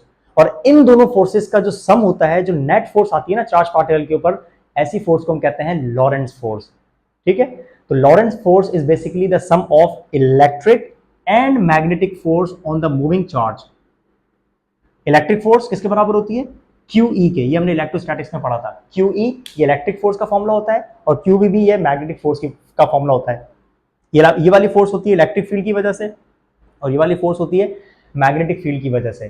तो अगर कोई भी चार्ज पार्टिकल एक वक्त में दोनों फील्ड में मूव करे, मतलब उसी रीजन में इलेक्ट्रिक और मैग्नेटिक फील्ड्स दोनों हो, तो उस चार्ज पार्टिकल के ऊपर ये दोनों फोर्स लगती हैं। और इन दोनों फोर्सेस का जो नेट फोर्स होती है चार्ज पार्टिकल के ऊपर, जो टोटल फोर्स होती है, उस फोर्स को हम कहते हैं लॉरेंस फोर्स। पहले इसके बारे में हम यहां पर लिख लेते हैं कि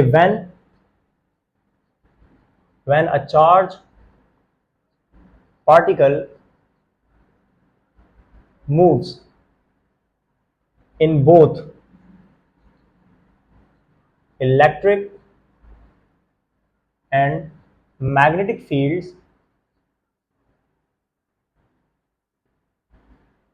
then it will experience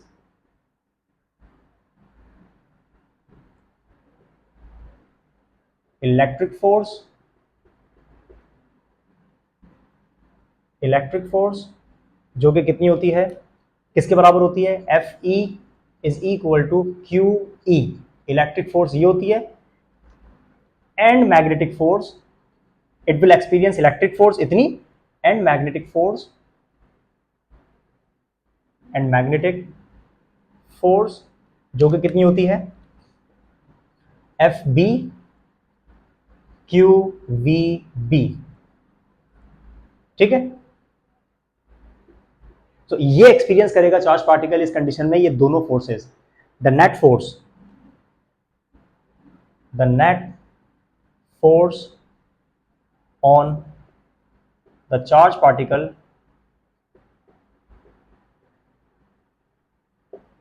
is.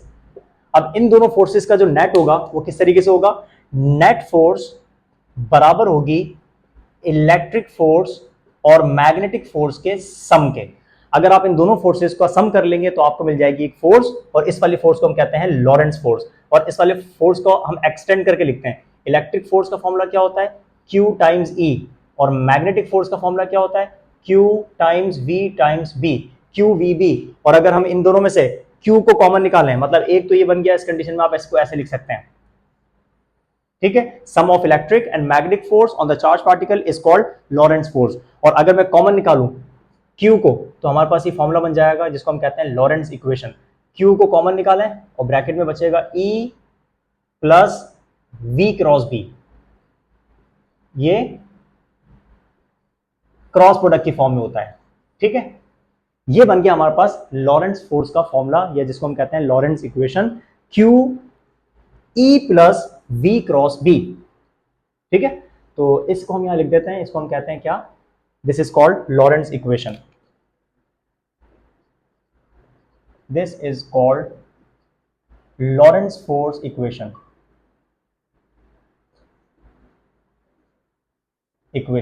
कौन सी वाली इक्वेशन, हाँ भाई ये वाली इक्वेशन जो सबसे लास्ट में लिखी हुई है, ये वाली, या इसको कह लो एक ही बात है, हमने Q को कॉमन निकाला हुआ है, लेकिन प्रैक्टिक मतलब जो इन प्रैक्टिस हम सबसे ज्यादा यूज कर रहे होते हैं यूजुअली, वो ये वाली होती है। तो this equation is called Lorentz force equation on the charge particle. अब यहां पर देखें, आपको दो कंडीशंस बताता चलूं, बड़ी इंपॉर्टेंट। एक, नंबर 1, इफ V यानी कि वेलोसिटी, E यानी कि इलेक्ट्रिक फील्ड, एंड B यानी कि मैग्नेटिक फील्ड आर पैरेलल,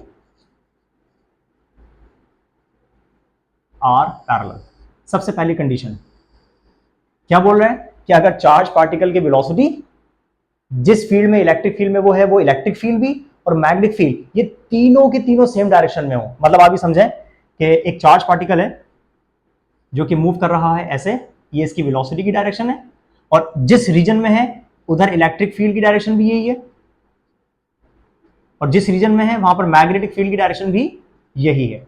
मतलब अगर ये तीनों वेक्टर्स आपस में पैरेलल हो जाएं तो इस कंडीशन में क्या होगा, ये बात नोट कर लीजिएगा। इन this case magnetic force will B 0।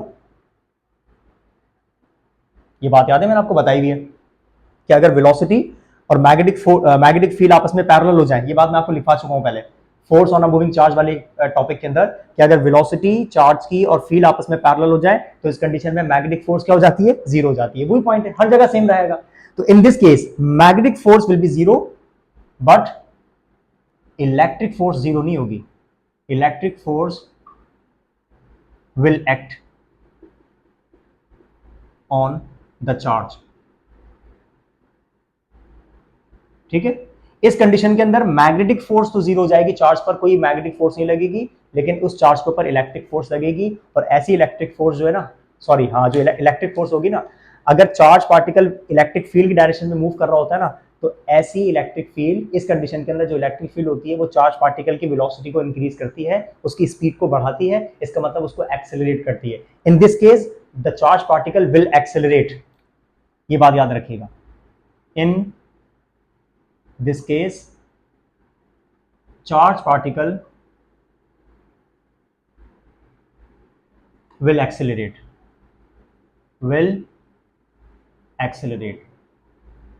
और एक्सेलरेट का मतलब क्या हो जाएगा कि उसकी स्पीड इंक्रीज होगी, ठीक है, स्पीड का बढ़ना।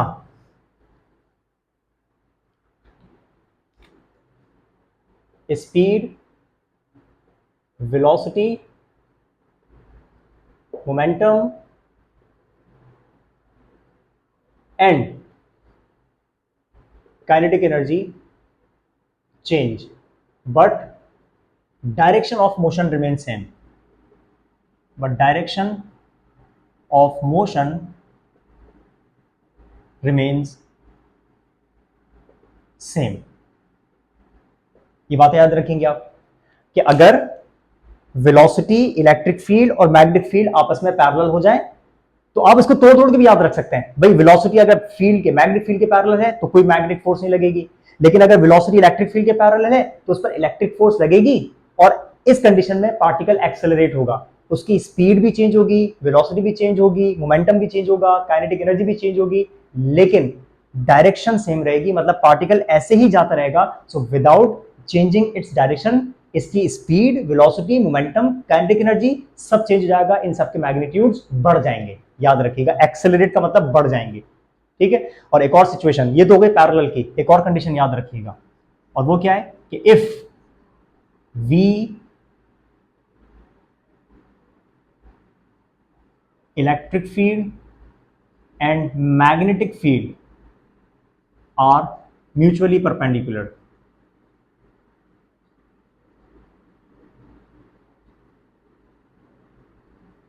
इस कंडीशन में क्या होना चाहिए, इसको नोट करते हैं।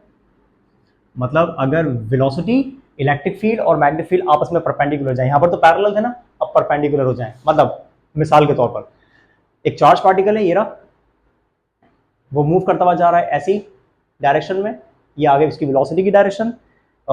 इलेक्ट्रिक फील्ड जो है इमेजिन कर लेते हैं वो है ऊपर की तरफ, यानी कि वाई एक्सिस पर, और जो मैग्नेटिक फील्ड है वो ऐसे है जेड एक्सिस पर। जेड से बात है, तीनों आपस में परपेंडिकुलर है ना, तो ये आपने ऐसे शो करना था। चार्ज पार्टिकल की वेलोसिटी है एक्स एक्सिस पर, इलेक्ट्रिक फील्ड है वाई एक्सिस पर, और मैग्नेटिक फील्ड है कैसे, जेड एक्सिस पर। अब इस कंडीशन में क्या होना चाहिए, इस कंडीशन में याद रखिएगा, सबसे पहले एक काम ही करते हैं, ये बात ध्यान में रखिएगा कि इलेक्ट्रिक और मैग्नेटिक फोर्सेस दोनों लगेंगे चार्ज पार्टिकल्स के ऊपर। इलेक्ट्रिक फोर्स भी होगी और साथ साथ मैग्नेटिक फोर्स भी होगी, लेकिन फर्क क्या होगा, ये बात गौर से सुनिएगा। देखें, अगर मैं यहां पर इसकी डायरेक्शन निकालना चाहूं, डायरेक्शन कैसे, जैसे हमने पढ़ा हुआ राइट हैंड रूल, फील्ड की डायरेक्शन कहां पर है, ये देखें, फील्ड की डायरेक्शन कहां पर है, out of the plane, out of the plane, और जो वेलोसिटी की डायरेक्शन कहां है, वो ऐसे राइट पर। तो ये देखें, ऐसे अप्लाई करेंगे आप, फील्ड की डायरेक्शन है जेड एक्सिस पर, फिंगर्स आउटवर्ड, और वेलोसिटी इस तरफ, तो फोर्स की डायरेक्शन कहां है, डाउनवर्ड। इसका मतलब इस चार्ज पार्टिकल के ऊपर जो मैग्नेटिक फोर्स लग रही है, जो मैग्नेटिक फोर्स लग रही है वो कहां की तरफ लग रही है, डाउनवर्ड डायरेक्शन में। एफ बी मतलब मैग्नेटिक फोर्स। और इस कंडीशन में जो उसके ऊपर इलेक्ट्रिक फोर्स लग रही होगी ना, वो पता है कहां लग रही होगी, इलेक्ट्रिक फोर्स पॉजिटिव चार्ज पर हमेशा इलेक्ट्रिक फील्ड की डायरेक्शन में लगती है। याद रखिएगा, पॉजिटिव चार्ज पर इलेक्ट्रिक फोर्स हमेशा इलेक्ट्रिक फील्ड की डायरेक्शन में लगती है। जिस डायरेक्शन में इलेक्ट्रिक फील्ड होती है ना, इलेक्ट्रिक फील्ड कहां से कहां तक जाती है, इलेक्ट्रिक फील्ड हमेशा पॉजिटिव से नेगेटिव चार्जेस की तरफ जाती है ना। तो ये जो पॉजिटिव चार्ज है, इसके ऊपर फोर्स कहां लग रही होगी, नेगेटिव चार्जेस की तरफ। जहां पर नेगेटिव चार्जेस होंगे वो कहां की तरफ है, फील्ड की डायरेक्शन में।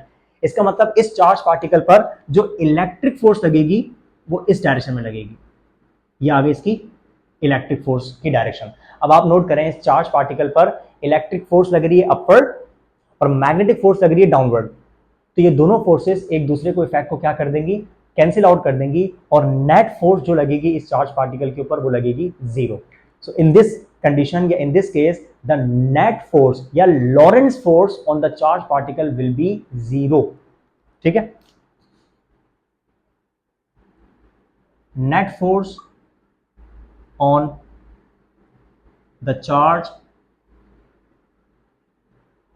इज जीरो, यानी कि लॉरेंट्ज फोर्स इस कंडीशन में जो है वो क्या हो जाएगी, जीरो हो जाएगी। मतलब इन दोनों फोर्सेस का जो सम होगा, लॉरेंस फोर्स यानी कि इलेक्ट्रिक फोर्स और मैग्नेटिक फोर्स का जो सम होगा वो बराबर आ जाएगा किसके, जीरो के। इंडिविजुअली फोर्सेस लग रही होंगी, मतलब अगर ये दोनों फील्ड्स एक साथ नहीं होती, अगर लेट्स सपोज सिर्फ मैग्नेटिक होगी तो चार्ज पार्टिकल नीचे की तरफ जाता, डिफ्लेक्ट होता। अगर मैग्नेटिक नहीं होती, सिर्फ इलेक्ट्रिक होती, तो चार्ज पार्टिकल ऊपर की तरफ जाता। अगर कोई एक फील्ड नहीं होती और एक होती तो उसके ऊपर नेट फोर्स होती, लगती। लेकिन अगर ये दोनों एक वक्त में एक साथ मौजूद है यहाँ पर, तो दोनों एक दूसरे के ऑपोजिट लग रही है, जिसकी वजह से इस फोर्स का नेट इफेक्ट क्या आ रहा है, जीरो। और इस कंडीशन में चार्ज पार्टिकल स्ट्रेट पाथ पे मूव करेगा, जिस पाथ पे मूव करता हुआ जा रहा है, क्योंकि दोनों फोर्सेस एक दूसरे को कैंसिल आउट कर रही हैं। तो ये चार्ज पार्टिकल ना ऊपर जाएगा ना नीचे जाएगा, बल्कि स्ट्रेट पाथ पे मूव करेगा। So the charge particle will move along a straight path. ये पॉइंट आप नोट कर लीजिएगा जो मैंने आपको बताया। इन this case the charge particle will move along a straight path. मैं यहां पर लिख नहीं सकता, नीचे जगह नहीं होगी। आप यहां पर लिखने के बाद रिपीट कर रहा हूं बार बार 2-3 दफा, इस बात को नोट कर लीजिएगा। दोनों फोर्सेस के कैंसिल होने की वजह से जो चार्ज पार्टिकल है वो स्ट्रेट पाथ पर मूव करेगा, ना ऊपर जाएगा ना नीचे जाएगा। The charge particle will continue its straight motion without changing its direction, without changing its magnitude. कुछ भी चेंज नहीं होगा, पार्टिकल के ऊपर नेट फोर्स क्या हो गई, जीरो हो गई, ऑपोजिट होने की वजह से। ठीक है, तो ये सारी बातें नोट कर लें, फिर हम आगे चलते हैं। आपको आपकी स्क्रीन के ऊपर एक एमसीक्यू नजर आ रहा होगा, जो अभी हमने टॉपिक पढ़ा है लॉरेंस फोर्स वाला, इसका एक पॉइंट डिस्कस किया था, उससे रिलेटेड ये एमसीक्यू है। मैं रीड करता हूं, फिर चेक करते हैं इसका आंसर क्या होना चाहिए। इसमें लिखा हुआ है कि a uniform field and a uniform electric field and uniform magnetic field, ये दोनों फील्ड्स मौजूद हैं रीजन में, एक स्पेस में, are produce pointed in the same direction. याद है लिखवाया था V E and B are parallel. ये कह रहा है कि दोनों फील्ड्स सेम डायरेक्शन में है। आगे पढ़ते हैं। एन इलेक्ट्रॉन, यहां पर इलेक्ट्रॉन है, मैंने जो आपको पॉइंट लिखवाया था वो प्रोटॉन का लिखवाया था कि अगर वेलोसिटी ई और बी आपस में सेम डायरेक्शन में हो जाए तो जो प्रोटॉन की वेलोसिटी होती है वो इंक्रीज होती है, बढ़ती है, एक्सेलरेट होती है। लेकिन यहां पर क्या लिखा हुआ है क्वेश्चन में, इलेक्ट्रॉन लिखा हुआ है। तो आपने ऐसे भी समझना होता है कि प्रोटॉन की बात कर रहा है, इलेक्ट्रॉन की बात कर रहा है। हमेशा पॉइंट्स को रट्टा लगा के आपने टिक नहीं करना होता कि हमने तो वो पढ़ा था, नहीं, कंडीशन चेंज कर दी। इसने यहां पर प्रोटॉन की जगह पे इलेक्ट्रॉन की बात कर रहा है, तो इलेक्ट्रॉन ऑपोजिट होता है प्रोटॉन के, है ना। An electron is projected with its velocity pointing in the same direction। मतलब ये वो पॉइंट है जो मैंने अभी आपको थोड़ी देर पहले पढ़ाया था, if V, E and B are parallel। समझ रहे हैं? तो इस कंडीशन में मैंने आपको पढ़ाया था प्रोटॉन के लिए कि प्रोटॉन की जो है वो वेलोसिटी इंक्रीज होती है। लेकिन ये इलेक्ट्रॉन है, इलेक्ट्रॉन अगर इलेक्ट्रिक फील्ड की डायरेक्शन में जा रहा हो तो इस कंडीशन में इलेक्ट्रॉन की वेलोसिटी डिक्रीज होती है। ठीक है, तो इसका ऑप्शन पढ़ते हैं। Electron will turn to its right, right या लेफ्ट की कंडीशन तो आप भूल जाएं, डायरेक्शन चेंज नहीं होती। ये पॉइंट अभी मैंने आपको थोड़ी देर पहले लिखवाया है, direction of motion remain same. C में लिखा हुआ है the electron velocity will increase, नहीं, प्रोटॉन होता तो वेलोसिटी इंक्रीज होती, लेकिन यहां पर इलेक्ट्रॉन है, तो इसका जो करेक्ट ऑप्शन होगा वो क्या होगा, the electron velocity will decrease in magnitude. तो इलेक्ट्रॉन की वेलोसिटी का मैग्नीट्यूड डिक्रीज होता है, जबकि प्रोटॉन की वेलोसिटी का मैग्नीट्यूड ई की या बी की सेम डायरेक्शन में मूव करने की वजह से इंक्रीज होता है। ठीक है, ये रहा हमारा next topic which is magnetic flux. एक होता है इलेक्ट्रिक फ्लक्स और एक होता है मैग्नेटिक फ्लक्स। इलेक्ट्रिक फ्लक्स में हम इलेक्ट्रिक लाइंस ऑफ फोर्स के किसी भी सरफेस को या एरिया को पास करने को कहते हैं, और मैग्नेटिक फ्लक्स में हमारे पास कोई भी एक एरिया हो, कोई भी सरफेस हो, उसमें से अगर magnetic lines of force pass हो रही हैं तो ऐसे प्रोसेस को हम मैग्नेटिक फ्लक्स कह रहे होते हैं। जैसे कि लेट्स सपोज हमारे पास कोई भी एक पर्टिकुलर एरिया हो, ये हमारे पास एक कोई सरफेस है और इस पर्टिकुलर सरफेस का ये पर्टिकुलर एरिया है, और इसके नॉर्मल जो है वो डायरेक्शन होती है इसके एरिया की, है ना, ये इसके एरिया की डायरेक्शन है। परपेंडिकुलर टू द सरफेस या नॉर्मल टू द सरफेस वो हमेशा उसकी एरिया की डायरेक्शन होती है। जैसे ये बोर्ड है, तो इस बोर्ड का जो ये सरफेस है ना, इसके नॉर्मल क्या होगा, ऐसे ऐसे बाहर की तरफ नॉर्मल, ये इस सरफेस की डायरेक्शन होती है, एरिया की डायरेक्शन। तो ये लेट्स सपोज ऐसे एरिया रखा हुआ है, तो इसकी जो एरिया की डायरेक्शन होगी वो कैसे होगी, इसके नॉर्मल ऐसे परपेंडिकुलर। तो आपके पास कोई भी एक सरफेस हो, कोई भी एरिया हो, और अगर उस एरिया में से magnetic lines of force pass हो रही हैं, मैग्नेटिक लाइंस ऑफ फोर्स अगर पास होती हुई आपको नजर आ रही हैं, नजर तो खैर हमें नहीं आती, तो ऐसे प्रोसेस को हम कहते हैं मैग्नेटिक फ्लक्स। तो number of magnetic lines of force passing normally through an area या any area is called magnetic flux. तो ये जो आपके सामने डायग्राम बनी हुई है, इसमें सीधा सीधा हमें फ्लक्स होता हुआ नजर आ रहा है, क्योंकि इस सरफेस में से magnetic lines of force normally pass होती हुई नजर आ रही हैं। तो डेफिनेशन क्या बनेगी कि number of magnetic lines of force passing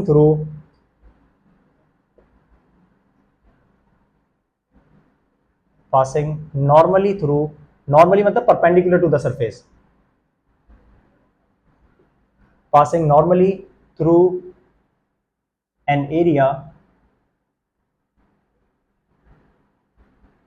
is called magnetic flux। ठीक है, ये हमारे पास मैग्नेटिक फ्लक्स की एक बहुत आसान सी, बहुत छोटी सी, बहुत मतलब जो है इजी सी जो है वो डेफिनेशन है। तो ये डेफिनेशन के बाद अगर हम लिखना चाहें कि मैग्नेटिक फ्लक्स जो है वो हम कैसे कैलकुलेट करते हैं, तो हमारे पास मैग्नेटिक फ्लक्स का फॉर्मूला होता है, और मैग्नेटिक फ्लक्स को या इलेक्ट्रिक फ्लक्स दोनों को हम रिप्रेजेंट करते हैं फाई से। तो ये हमारे पास फाई है, फाई फॉर मैग्नेटिक फ्लक्स, और इसका फॉर्मूला बनता है जब आप मैग्नेटिक फील्ड का डॉट प्रोडक्ट निकालते हैं डेल्टा ए यानी कि वेक्टर एरिया के साथ। So magnetic flux is the dot product of magnetic field and vector area। ये है फ्लक्स का बेसिकली कॉन्सेप्ट। और जब भी हम डॉट रिमूव करते हैं तो आपको पता है हमेशा कौन सा फैक्टर आता है, cos थीटा। तो बी ए cos थीटा, ये हमारे पास मैथमेटिकल फॉर्म है किसकी, मैग्नेटिक फ्लक्स की। तो आप यहां पर लिख सकते हैं कि magnetic flux is the dot product of, it is the dot product या स्केलर प्रोडक्ट, ऐसे भी कर सकते हैं ना, डॉट प्रोडक्ट और scalar product of magnetic field and area. Area का और मैग्नेटिक फील्ड का जो डॉट प्रोडक्ट होता है या स्केलर प्रोडक्ट होता है वो हमेशा किसके बराबर आता है, फ्लक्स के बराबर आता है। इसका मतलब फ्लक्स जो है वो एक स्केलर क्वांटिटी है, magnetic flux is scalar, magnetic flux खुद स्केलर है, जबकि जिनसे बनता है वो दोनों वेक्टर्स हैं, इज स्केलर। इसकी अगर हम यूनिट की बात करना चाहें कि इसकी यूनिट क्या होती है, तो it's S I unit, it's S I unit is, आसान यूनिट निकालना। अगर मैं यहाँ पर बी का यूनिट पुट करूँ जो कि टेस्ला होता है, और एरिया का यूनिट पुट करूँ जो कि क्या होता है, मीटर स्क्वायर, तो क्या बनेगा, tesla metre square, tesla metre square. ये बन गया इसका एस आई यूनिट, किसका, मैग्नेटिक फ्लक्स का। और एक बात और ध्यान में रखिएगा कि magnetic flux according to the formula cos theta आ रहा है, दो किस्म के होते हैं, एक होता है मैक्सिमम और एक होता है जीरो। मैक्सिमम जब होगा जब एंगल 0 डिग्री होगा, या पहले यहां पर ये लिख लो कि थीटा है क्या, theta is the angle between B and A.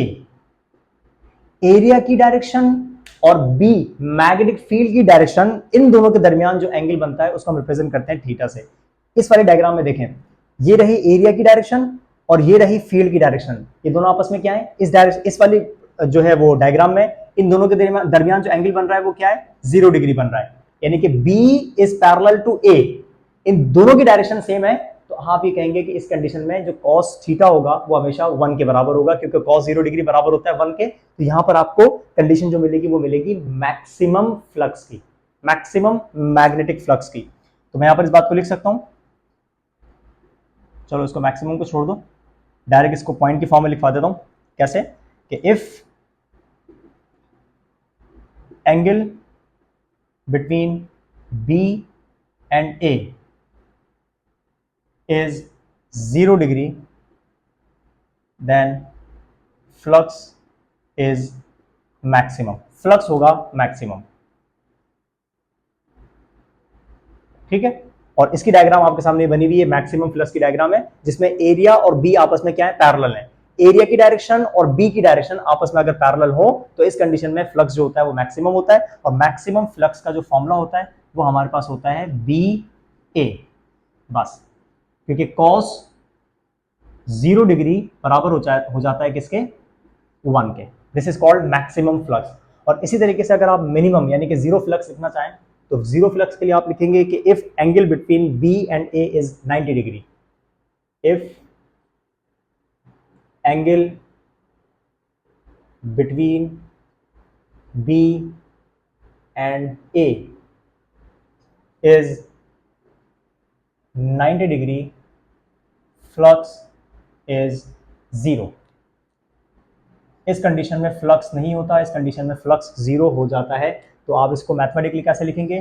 Flux will be 0 अगर एंगल हो जाए 90 डिग्री। 90 डिग्री कैसे होगा? लेट्स सपोज आपके पास यही जो डायग्राम है, इस डायग्राम में आप सरफेस बनाएं और इस सरफेस को आप ऐसे रख दें, जैसे कि वहां पर देखें, वहां पर वो सरफेस ऐसे रखा हुआ है, उस कंडीशन में उस डायग्राम में ऐसे रखा हुआ है, और इस डायग्राम में ये ऐसे रखा हुआ है, ऐसे। तो अब मैं अगर इस सरफेस की डायरेक्शन बनाना चाहूं तो कैसे बनेगी? ऐसे, ऊपर की तरफ, नॉर्मल। तो मैं कहूंगा कि इसकी जो डायरेक्शन है वो कैसे है? ऊपर की तरफ, लाइक दिस। ये आ गई इस सरफेस की एरिया की डायरेक्शन। और अगर लेट सपोज मैग्नेटिक फील्ड जो है वो इस तरफ हो, ऐसे हो, ऐसे हो, ये मैग्नेटिक फील्ड की डायरेक्शन है, ठीक है। तो अब आप नोट करें कि फील्ड की डायरेक्शन और एरिया की डायरेक्शन, फील्ड की डायरेक्शन और एरिया की डायरेक्शन आपस में परपेंडिकुलर हो गए। इस कंडीशन में इस एरिया में या इस सरफेस में से कोई फ्लक्स नहीं हो रहा, क्योंकि नॉर्मली इसमें से कोई लाइंस पास होती भी नहीं जा रही, इस सरफेस के नॉर्मली कोई लाइंस पास होती भी नहीं जा रही। तो इस कंडीशन में कोई फ्लक्स नहीं हो रहा। डेफिनेशन में लिखा हुआ है पासिंग नॉर्मली, जैसे यहां पर इस कंडीशन में ऐसे है तो नॉर्मली पास होती भी जा रही है, मतलब इस सरफेस का जो नॉर्मल है वो ऐसे है, ऐसे नॉर्मल, तो नॉर्मली पास होते हुए जा रही है तो फ्लक्स होता है। अगर नॉर्मली पास नहीं होंगी, इसका मतलब एरिया और फील्ड आपस में परपेंडिकुलर होंगे, तो इस कंडीशन में फ्लक्स हो जाता है 0। देन हमारे पास एक कंडीशन और आती है, इसको हम कहते हैं flux density. Flux density, density का मतलब क्या होता है? जैसे हम पढ़ते हैं चार्ज डेंसिटी, तो हम कहते हैं चार्ज पर unit area is called charge density. जैसे हम कहते हैं मास डेंसिटी, जैसे हम कहते हैं mass per unit area is called mass density. फिर हम कहते हैं current density, current per unit area is called current density. तो इसी तरीके से फ्लक्स डेंसिटी है, तो इसकी डेफिनेशन क्या बनेगी? फ्लक्स और कौन सा वाला? Magnetic, magnetic flux per unit area is called flux density. आसान सी definition. So magnetic flux per unit area is called flux density या magnetic flux density, ठीक है। और अब इसको हम कैसे लिखना चाहेंगे? ये देखें, अगर मैं मैग्नेटिक फील्ड को, सॉरी फ्लक्स को डिवाइड करना है ना, अगर मैं फ्लक्स को डिवाइड कर दूं एरिया से, तो ये बन गई फ्लक्स डेंसिटी की definition. Flux per unit area is called flux density. अब इसका सिंबल क्या होना चाहिए? सिंबल के लिए आप यहां पर आ जाएंगे, देखें ये फॉर्मूला देखें, यहां पर ए मल्टीप्लाई कर रहा है, यहां पर फ्लक्स के साथ आगे डिवाइड करेगा तो फ्लक्स अपॉन एरिया बन गया, और लेफ्ट राइट साइड पर कौन है? बी। इसका मतलब फ्लक्स डेंसिटी का सिंबल कोई और नहीं बल्कि बी ही होता है। और यहां से हमें एक बात और पता चलती है कि जो मैग्नेटिक फील्ड होती है ना, इस मैग्नेटिक फील्ड को हम फ्लक्स डेंसिटी भी कहते हैं। समझ आई बात? Magnetic field is also called flux density, या flux density is also called magnetic field. Flux density का अलग से कोई सिंबल नहीं है, बल्कि जो हम बी लिखते हैं, जो जिसको हम बी कहते हैं, उस बी को ही हम फ्लक्स डेंसिटी कह रहे होते हैं। तो समटाइम्स आपको एमसीक्यूज के अंदर वो कहता है the value of flux density. तो फ्लक्स डेंसिटी का मतलब समझ जाइएगा, आपको बी की वैल्यू गिवन है, एंड फ्लक्स डेंसिटी का एग्जैक्टली यूनिट भी टेस्ला होता है। समझ आई बात? जैसे हमने पढ़ा ना, बी का यूनिट टेस्ला होता है, फील्ड का, मैग्नेटिक फील्ड का यूनिट टेस्ला होता है। तो अब क्योंकि ये बी ही है, फ्लक्स डेंसिटी मैग्नेटिक फील्ड ही है, तो इसका मतलब फ्लक्स डेंसिटी का जो यूनिट बनेगा वो क्या बनेगा? टेस्ला बनेगा। ये बात ध्यान में रखिएगा, ठीक है। अच्छा, एक चीज और मैं यहाँ पर बताता चलूं कि ये जो फ्लक्स है ना, मैग्नेटिक फ्लक्स, इसका एक और यूनिट होता है, वो होता है वेबर, WEBER, वेबर। ये भी नोट कर लीजिएगा। मैग्नेटिक फ्लक्स के दो यूनिट्स होते हैं, एक होता है टेस्ला इंटू मीटर स्क्वायर और एक होता है वेबर। वेबर मैग्नेटिक फ्लक्स को हम रिप्रेजेंट करते हैं या मेजर करते हैं कि कौन सी यूनिट के अंदर? वेबर के अंदर। अब देखें यहां पर अगर मैं इसका यूनिट निकालना चाहूं तो इसका यूनिट निकालने के लिए मुझे जो है वो क्या करना पड़ेगा? B इज इक्वल टू, सबसे पहले फ्लक्स का यूनिट क्या आ जाएगा? वेबर। तो मैं लिख दूंगा वेबर अपॉन एरिया का यूनिट क्या होता है? Metre square. तो क्या बनेगा? Weber per metre square, WB upon metre square. इसका मतलब ये इसका बन गया पहला यूनिट। दूसरा यूनिट वेबर किसके बराबर होता है? टेस्ला मीटर स्क्वायर के।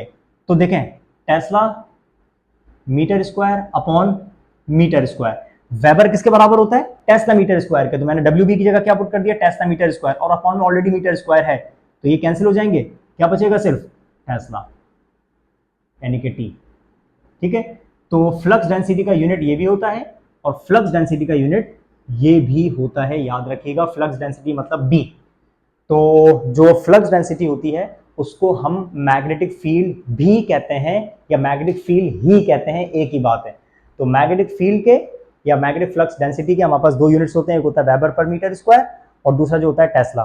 सिर्फ फ्लक्स के, मैग्नेटिक फ्लक्स, सिर्फ डेंसिटी नहीं, सिर्फ फ्लक्स का हमारे पास एक होता है यूनिट टेस्ला मीटर स्क्वायर और एक होता है वेबर। ये बात ध्यान में रखनी है आपने, नोट इट डाउन।